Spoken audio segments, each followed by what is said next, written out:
Hey, it's Gino here from Real Everyday English. Northern British English conversation.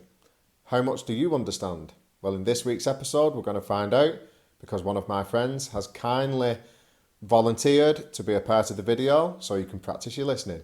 Let's go.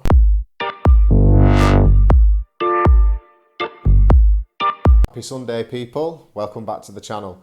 Before we get into the conversation with Dale, my friend, I just want to say that feel free to ask any questions about things you might hear which you don't understand in the comments below, and I will respond to each and every one. So without any further ado, let's get into the conversation. Hi Dale, how's it going, mate? Yeah, really good, you?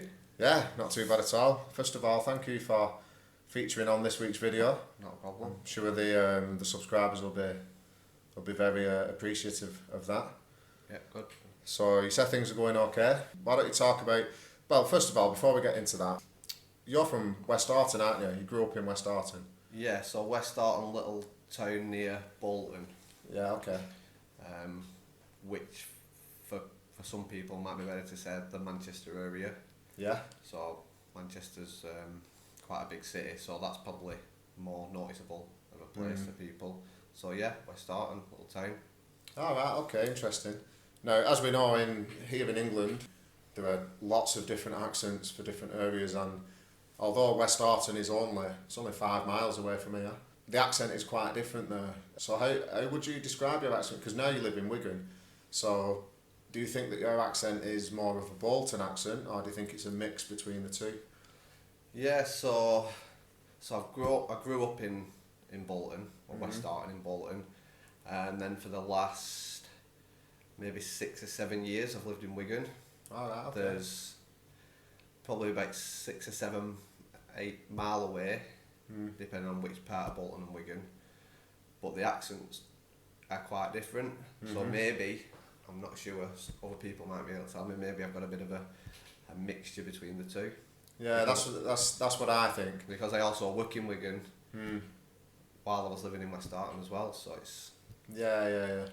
Yeah, I think that your accent's mixed between Wigan and Bolton. My accent isn't a true Wigan accent. Yeah. I don't think. I mean, there are certain words I say which are maybe like a Wigan accent, but I don't think that I speak with a true Wigan accent. Yeah. I don't know what you think. What's your opinion? Sometimes it's quite difficult if you're from the same place to tell. Yeah, to tell the difference. Someone from not in the area can pick it up. Yeah, pick it up quite. Pick it up easy, yeah. So, yeah, of course they can. If you're from the same town or area, you don't notice it, do you? No, you don't notice it at all. Why don't you tell us a little bit about your daily routine and your job? So what kind of things do you do during the week? So in the week, I'll generally try and get up at about 5 in the morning. Nice and early. That's how we like it. Get to the gym for about 5:30. So you go to the gym before you go to work? Yeah, try.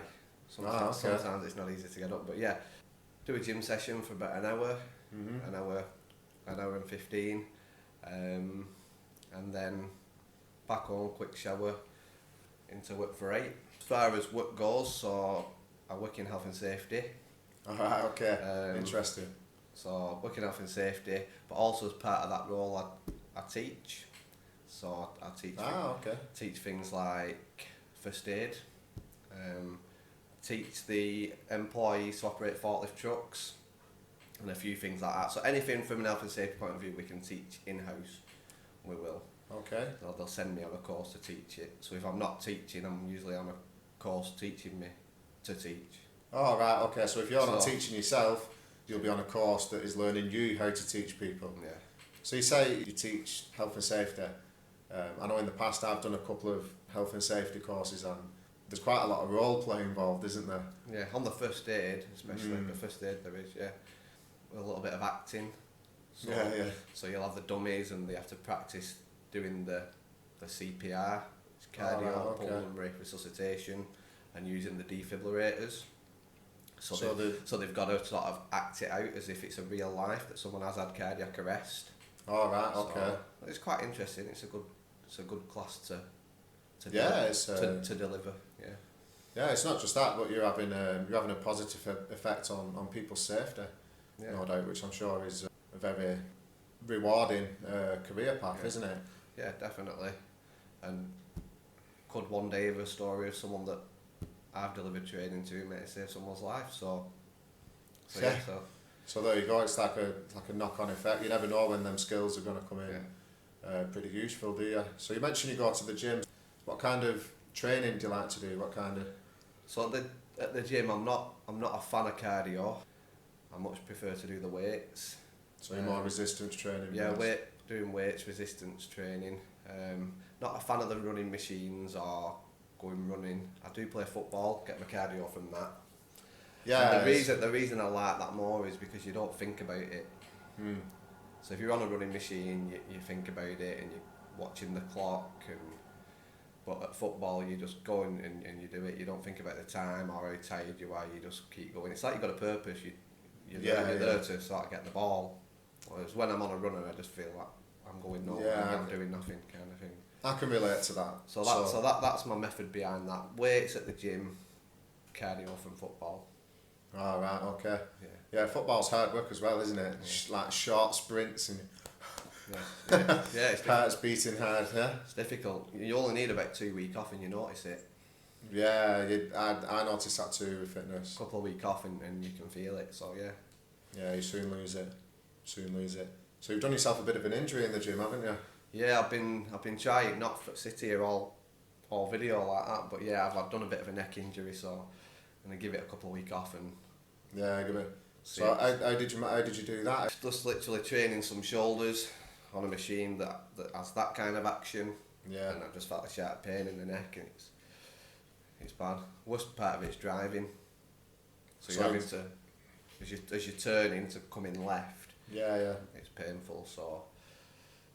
So yeah, so that's not great. And touching on when I mentioned I delivered forklift training, I had a class on Friday on one of the forklifts, and it's an order picking truck. Alright, okay. So it's literally one that you stand on. You've got forks behind you, but it can raise up or down to different levels. Alright. So I started off with the guys. I've stood on the truck, and I've shown them how to lift the cab up and down.